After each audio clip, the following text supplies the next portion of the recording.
కూటమి ప్రభుత్వం అధికారంలోకి వచ్చిన తర్వాత అనేక మంది మీద తీవ్రమైన ఆరోపణలు వచ్చాయి. చాలామంది నాయకుల చుట్టూ దుమారం చెలరేగింది. అధిష్టానం తీరును కూడా ప్రశ్నించేలా కొందరు ఎమ్మెల్యేలు వ్యవహరించారు. అయినా ఎవ్వరి మీద ఎటువంటి చర్యలకు పూనుకున్న దాఖలాలు లేవు.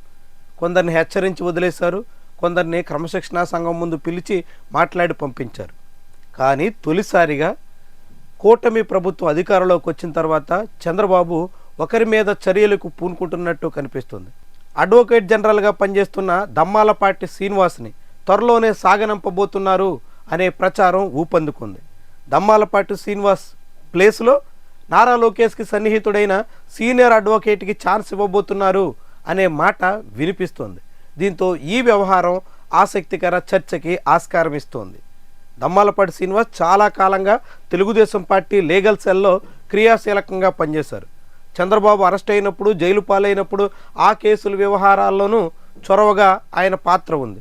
అందుకు ప్రతిఫలంగా అధికారంలోకి వచ్చిన తర్వాత ఆయనకి కీలకమైన అడ్వకేట్ జనరల్ పోస్టు కట్టబెట్టారు. కానీ అడ్వకేట్ జనరల్ పోస్టులోకి ఆయన వచ్చిన తర్వాత ప్రత్యర్థితో రాజీ పడ్డారు అనే విమర్శలు పెద్ద స్థాయిలో వచ్చాయి. సోషల్ మీడియాలో అయితే దమ్మాలపాటి మీద దుమ్మెత్తిపోశారు. తోటి అడ్వకేట్స్ చాలా తీవ్రమైన విమర్శలు చేశారు. లిక్కర్ స్కామ్లో కావచ్చు, ఇతర అనేక కేసుల్లో వైఎస్ఆర్సీపీ నేతలకి ఊరట లభించడానికి దమ్మాలపాటి రోల్ ప్రధాన కారణం అనే మాట చాలా తీవ్ర స్థాయిలో వినిపించింది. వీటన్నిటి పరంపర ఆయన పదవికే ఎసరు పెట్టొచ్చు అనే రీతిలో సాగింది. ఎట్టకేలకు ఇప్పుడు టీడీపీ అధిష్టానం దమ్మాలపాటి శ్రీనివాస్ని సాగనంపాలి అనే నిర్ణయానికి వచ్చేసినట్టుగా ప్రచారం మొదలైపోయింది. రేపో మాపో దమ్మాలపాటిని సాగనంపడం అనివార్యం అనేటువంటి మాట బలంగా వినిపిస్తుంది. అయితే దమ్మాలపాటి తాను ఏజీ పదవికి రాజీనామా చేయడం కోసం ముందుగా తనకి ఎమ్మెల్సీ కానీ రాజ్యసభ సీటు కానీ హామీ ఇవ్వాలి అని కోరుతున్నట్టుగా కథనాలు వస్తున్నాయి. ఆసక్తికర విషయం, దమ్మాలపాటి తీరు చాలామంది తెలుగుదేశం పార్టీ శ్రేణులకే రుచించట్లేదు. ఇలాంటి సమయంలో ఆయా పార్టీ కార్యకర్తలందరినీ సంతృప్తిపరచడం కోసమే దమ్మాలపాటిని పక్కన పెట్టాలి అనే నిర్ణయానికి కూటమి పెద్దలు వస్తే అందుకు గాను దమ్మాలపాటికి ఏం హామీ ఇస్తారు అన్నది ముఖ్యమైనటువంటి విషయం.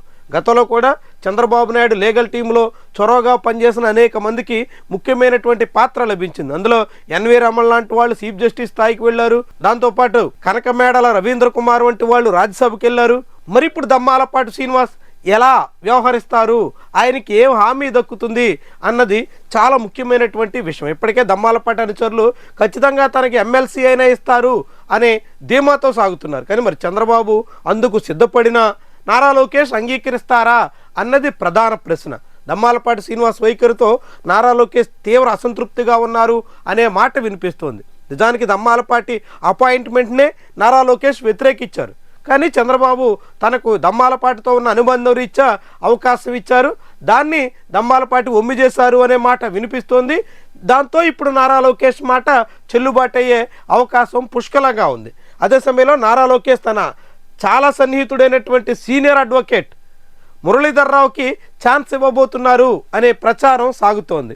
కమ్మ కులానికి చెందిన దమ్మాలపాటి స్థానంలో అదే కమ్మ కులానికి చెందిన ఉన్నం మురళీధర్ రావుకి అవకాశం రావడం అనివార్యం అనే మాట టీడీపీ శ్రేణుల్లోనే బలంగా వినిపిస్తోంది. దాంతో నారా లోకేష్ మాట చెల్లుబాటు అయ్యి నిజంగా ఉన్నం మురళీధర్ రావుకి అడ్వకేట్ జనరల్గా అవకాశం ఇవ్వాలనుకుంటే అప్పుడు దమ్మాలపాటి పాత్ర ఏంటి, ఆయనకి ఎక్కడ అవకాశం ఇస్తారు, ఏ రీతిన ఆయన సంతృప్తి పరుస్తారు అన్నది కూడా చాలా ప్రధానమైనటువంటి విషయం. మొత్తంగా కూటమి ప్రభుత్వం అధికారంలోకి వచ్చిన తర్వాత ఏరి కోరి ఎంచుకున్న టీంలో ఇప్పటి వరకు ఎవరి మీద వేటేసిన దాఖలాలు అయితే లేవు. తొలిసారిగా దమ్మాలపాటి శ్రీనివాస్నే పక్కన పెట్టేసే పరిస్థితి వస్తుండడం అనేది చాలా ఆసక్తికరమైనటువంటి విషయం.